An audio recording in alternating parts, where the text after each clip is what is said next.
Have you ever felt a connection to someone you've never met, or been drawn to stories and symbols that feel oddly familiar? What if there's a hidden link between all of us, a shared space in the human mind that transcends time and culture? Welcome to Namawise, where we delve into the mysteries of philosophy, metaphysics, and the human psyche. Today, we're unlocking one of Carl Jung's most fascinating and debated ideas, the collective unconscious. Could this hidden realm explain the universal patterns in our thoughts, dreams, and behaviors? To understand Jung's concept of the collective unconscious, we first need to explore the unconscious mind itself. Imagine an iceberg floating in the ocean. The small part visible above the water is your conscious mind, the thoughts, decisions, and awareness you actively control. But beneath the surface lies the much larger unconscious mind, where repressed memories, hidden desires, and forgotten experiences reside. Sigmund Freud, who mentored Carl Jung, believed this personal unconscious was key to understanding human behavior. But Jung took it further. He proposed that beneath the personal unconscious lies something even deeper, the collective unconscious. This isn't just yours or mine. It's a universal layer of the psyche shared by every human being. But what exactly is it? Picture the collective unconscious as an ancient, interconnected web of instincts, symbols, and knowledge. Jung suggested that it's been shaped over millennia by the shared experiences of humanity. These include archetypes, myths and dreams, symbols that transcend cultures and are believed to originate here. So how did Jung arrive at such a groundbreaking idea? Let's travel back to the early 20th century. Jung was fascinated by myths, legends, and religious texts from around the world. He noticed something remarkable, whether it was Greek mythology, Hindu epics, or indigenous folklore. Certain themes and symbols kept recurring. Heroes, wise elders, tricksters, and great floods. They appeared in cultures that had never interacted. How could this be? Jung believed these universal themes were not learned or copied, but were instead inherited. They came from the collective unconscious, a kind of mental blueprint embedded in every human. One of the most compelling examples is the hero's journey. From Gilgamesh to Luke Skywalker, we see the same narrative, a call to adventure, a struggle against great odds, and a return with newfound wisdom. These aren't just stories, they're archetypes, universal patterns of thought and behavior. Let's take a closer look at these archetypes, which are the building blocks of the collective unconscious.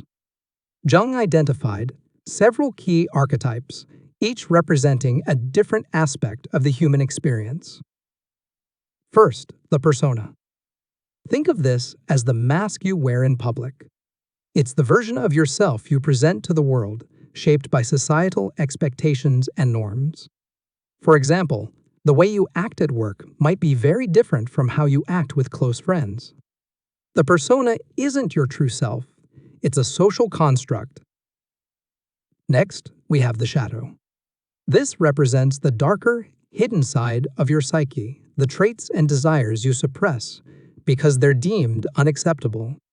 Jung believed that confronting and integrating your shadow is essential for personal growth. Have you ever acted out in anger and wondered where it came from? That's the shadow at work. Then there's the anima and animus, representing the idealized feminine and masculine qualities within us.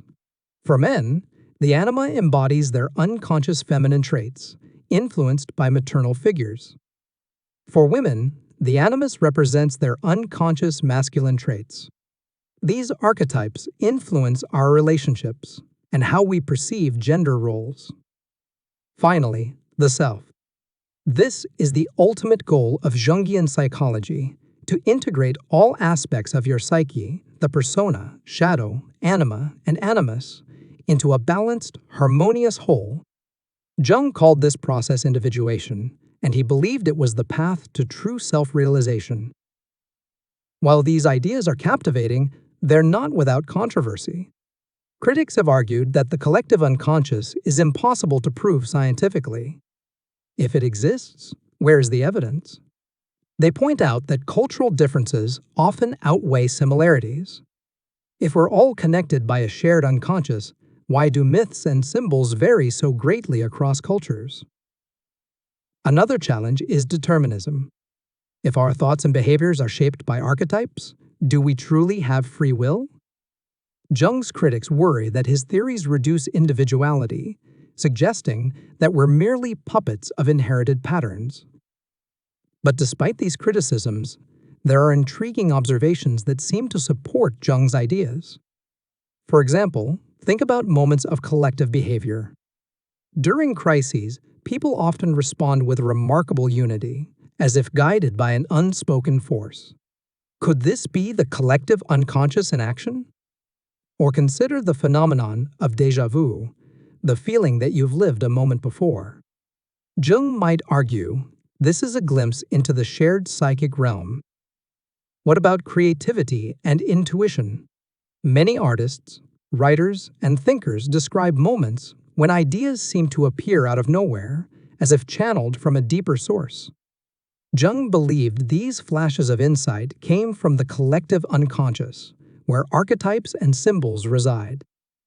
For example, take dreams. Jung saw them as direct expressions of the collective unconscious. Have you ever dreamed about falling, flying, or being chased? These universal dreams aren't random. They're archetypal symbols reflecting deep-seated fears and desires. So what can we take away from Jung's theories?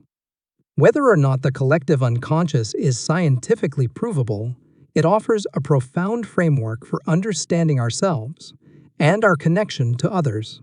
It reminds us that despite our differences, we share a common psychological heritage. The myths we tell, the symbols we create, and the dreams we have, they're all threads in the tapestry of the human experience. And perhaps that's the true power of Jung's ideas. They challenge us to look inward and explore the hidden depths of our own minds, while also recognizing the invisible ties that bind us to one another. Thank you for joining me on this journey through the collective unconscious.